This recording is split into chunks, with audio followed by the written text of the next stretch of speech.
Good morning, good morning, good morning. Buenos dias, mi gente yo. Welcome to Daily Discipline number 595, primarily in a row. My name's Rob Hoback. Happy that you're here. Honored and humbled that you keep coming back like for reals. Hey, it's hump day. Hump day! That was a good one, huh? Hi, Ann Barb. That means it's Wednesday, right? It's also 6/3/20.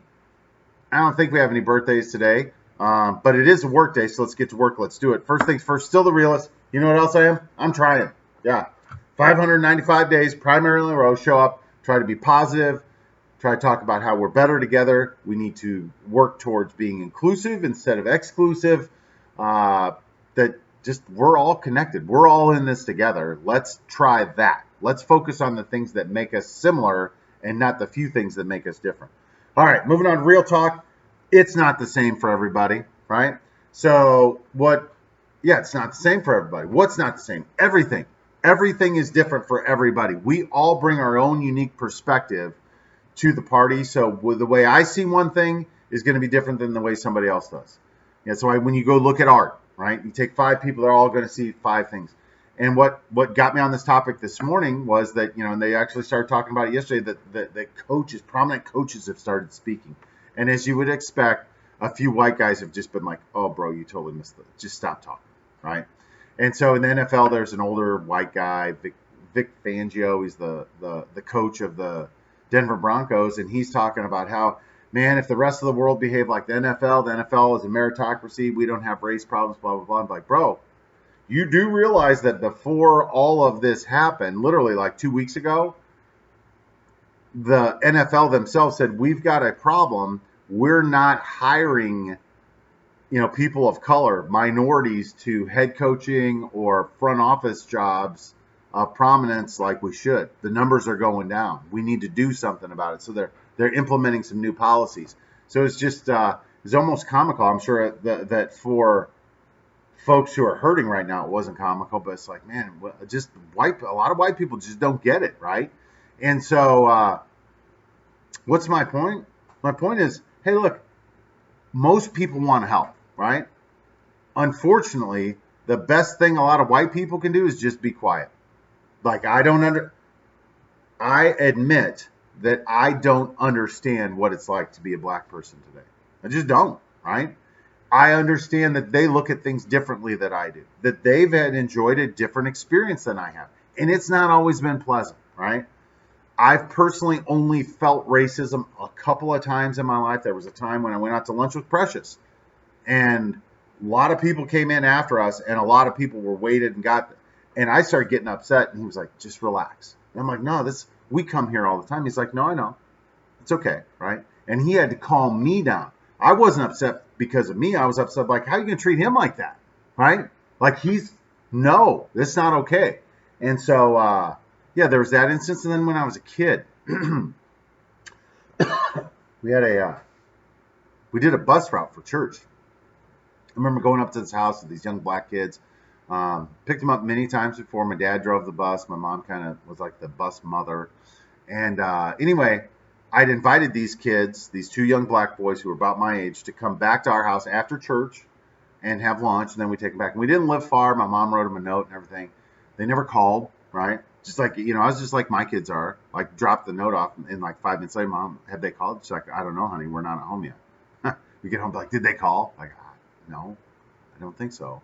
And they never called. And then the next Sunday when we went to pick them up, I could hear the mom yelling at the boys, saying some nasty things about white people. And I was crying and came on the bus. Mom, she said these awful things, and I don't know.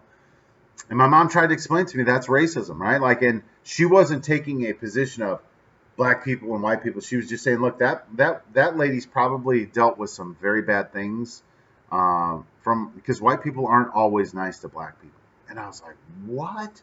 Like, I couldn't even fathom that. Like, and so while the 7 or 8 year old version of me didn't understand that the experience is not the same for everybody, as a almost 50-year-old adult, I can recognize not everything's the same.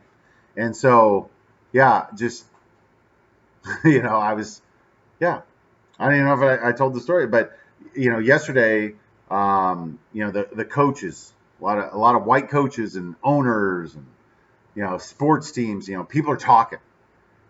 And there's a bunch of white folk who clearly don't understand that their perspective is not the same as somebody, and which is not uncommon, right?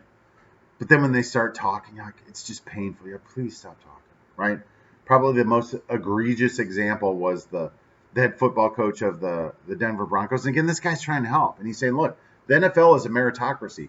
What you accomplish then dictates your reward. And for most white people, that's the way that it works.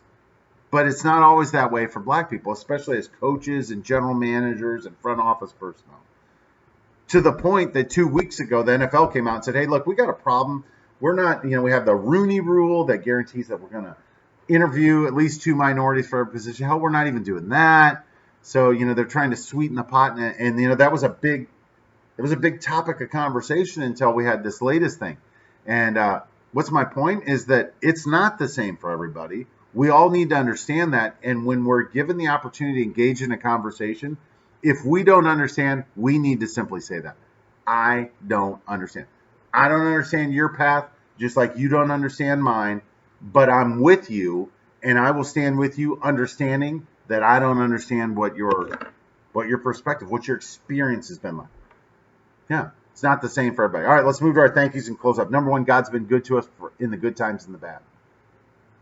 His hands are all over this, right? This is overdue. There's people that are starting fights, and just disruptors, but the vast majority of us want to see this changed, right? I'm thankful for music and the healing power of music. Can't wait to have my kids back today. I'm thankful for my life, right? For my experience. Again, as I look around me and I see how difficult life is for other people, I'm like, man, I am incredibly, incredibly blessed. I'm thankful for sports, right? Sports drives a lot of these conversations, and sport is a great equalizer. However, the politics of sports are very similar to what you would see, in office, business, family. Thankful for my kids, Sam, Annie, and Jack. They'll be here for the next couple of days. It's always good to, they're just given our schedule. It's 2 days on, 2 days off, 3 days on, and then it goes 2-2-3, 2-2-3. And so there's never a long period of time when the kids aren't here. But when I come off of one of those 3-day weekends, Friday, Saturday, Sunday, especially with the kids being home, and they're here all the time, there's not a lot of places to go or things to do. They got a lot of projects going around here. It gets a little hairy. But usually by the time I'm sick of them, I drop them off, and within a couple hours, I've calmed down, and I start to miss them. And then the next day, I'm real productive, but I really miss them. And then by the time they come back, I'm totally ready for them to be here. So that 30 minutes later, I can be ready to be like, you ready to go back to your mama's house? And the last thing that I'm thankful for is I'm thankful for the grind, right? Everybody I know that has worked their way into a position where they're no longer in survival, that they're in a position of affluence or, whatever, right? That they all say, I miss the grind. I miss the grind of that pushing me of, man, we got to get through this, And, yeah, that's like a country song that, you're living in it, right? And that you need to enjoy it because before you know it, it's going to be gone and you're going to miss these days. With that, we're done. Hands up, peace out, we're better together. Appreciate you stopping by on a hump day. We'll be back tomorrow on a Thankful Thursday. We'll see you then. Deuces. #Real Talk. Remember, it's not the same for everybody.